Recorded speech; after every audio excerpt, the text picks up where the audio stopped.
very common for us humans to look around at this place and make judgments about how God let it get this way.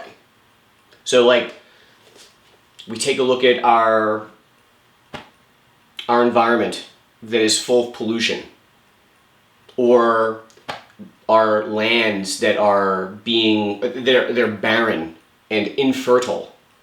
And we ask ourselves, why would God do this? Well, I actually feel this is error on the human's part, because there's a total failure to recognize the difference between God's creations and man's creations. We often attribute all of man's creations to God. And then further, this fits our worldview that God is a punishing man. Right? Like this punishing man does this to us because we deserve it in some way. And I do not feel that is the case at all. I feel that man has been around for way longer than we care to admit to ourselves, and that it is man's compounding effect of decision-making and creation that leads to where we are. So like, how do we know what is God's creation and what's man's creation? Well, we can start by recognizing that everything that's loving is God's creation. And some things that are loving could be man's creation. But everything that is non-loving is man's creation. So let's go through some examples of the differences between God's creation and man's creation. Take the pepper. I personally love peppers. I actually love mostly all fruits and vegetables. I think they're great.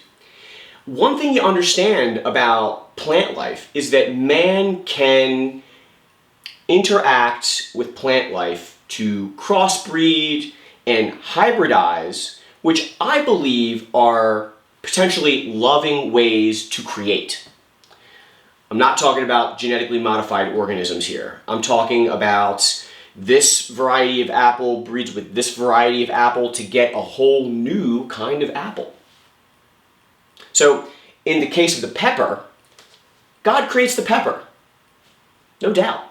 But it is through man's creation over time that we end up with Carolina Reaper, which is great, by the way. I love hot peppers. So, like, to me, this is a loving creation. I think this is excellent. This is an example that shows that man can interact with the laws of this place to create something loving that many people enjoy. How about the next example, the wolf? God creates the wolf, but then humans take the wolf and crossbreed, interbreed, whatever you want to call it, to create all different kinds of what we now know as dogs. So in this example, I have the dachshund. God didn't create the dachshund. Man created the dachshund because of certain characteristics that they wanted a wolf to do for them.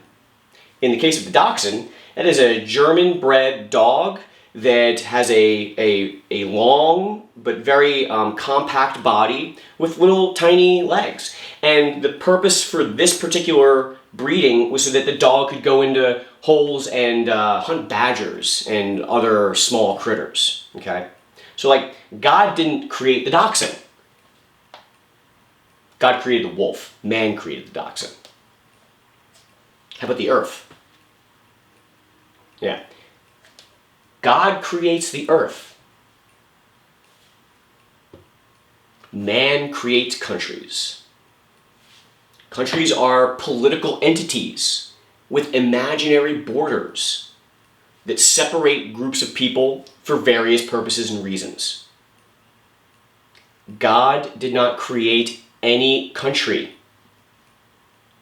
So, if you're a person who likes to say God and country, or God bless this country, you're in heavy addiction.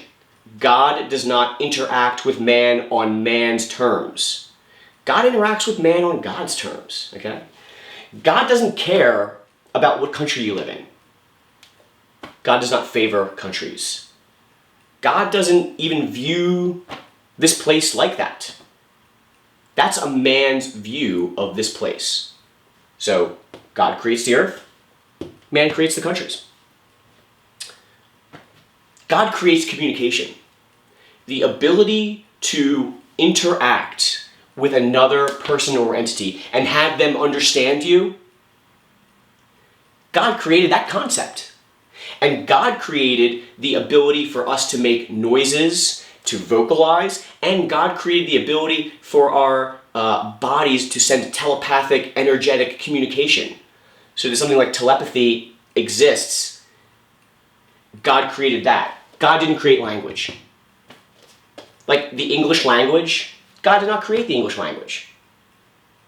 Why would God create a human vocal, verbal language when she has the ability to communicate with us via a link that sends emotional energy right towards us? Some people call this the Holy Spirit.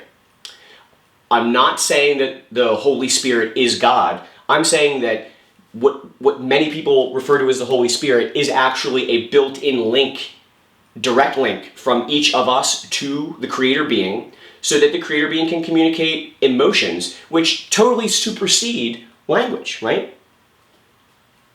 Words are actually just filtered down from language in order to create concepts that we attempt to share with others. It's actually, verbal communication is a very base form of communication.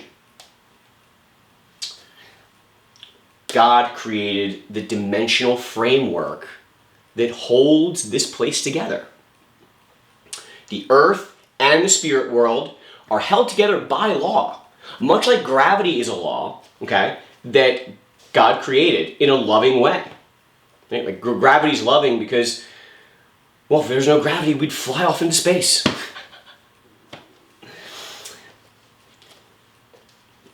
Man creates the hell by pushing the boundaries, in this case, the non-loving boundaries of what is possible within the created dimensional framework.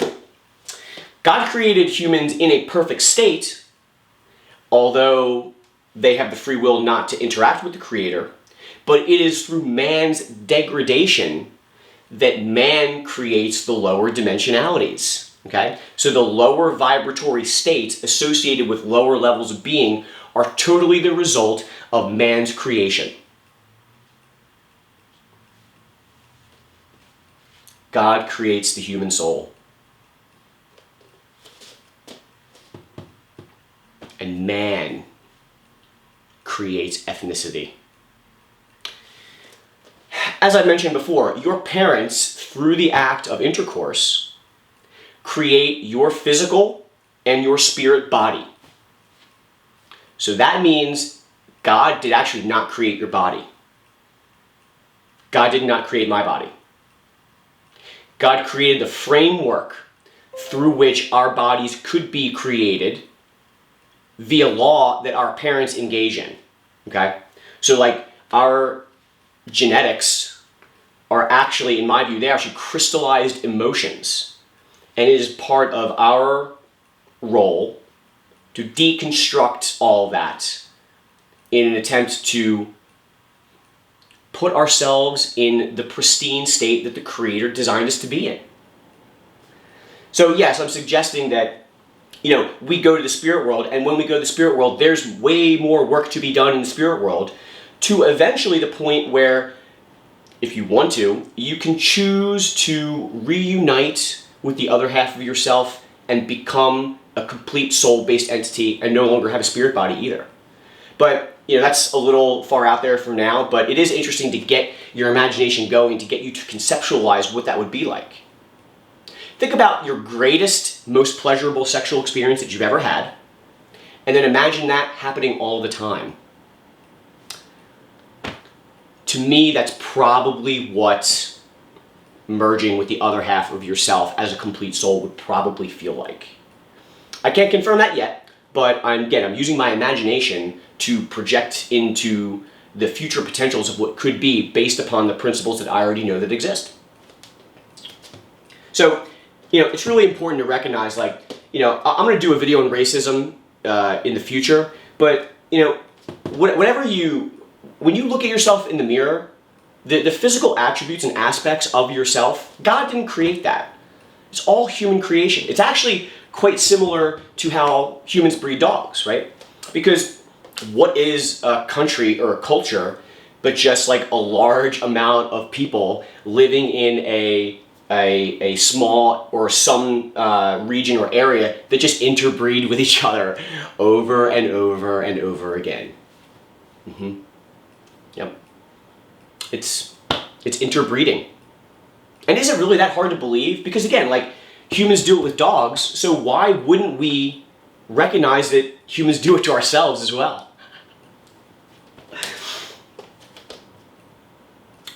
God created love. God created love. God creates love. And it is when we turn away from God's love that we experience fear. This has to do with the dimensionality of hell, but I want to highlight that fear is actually a man-made creation. God did not create fear. God does not know fear.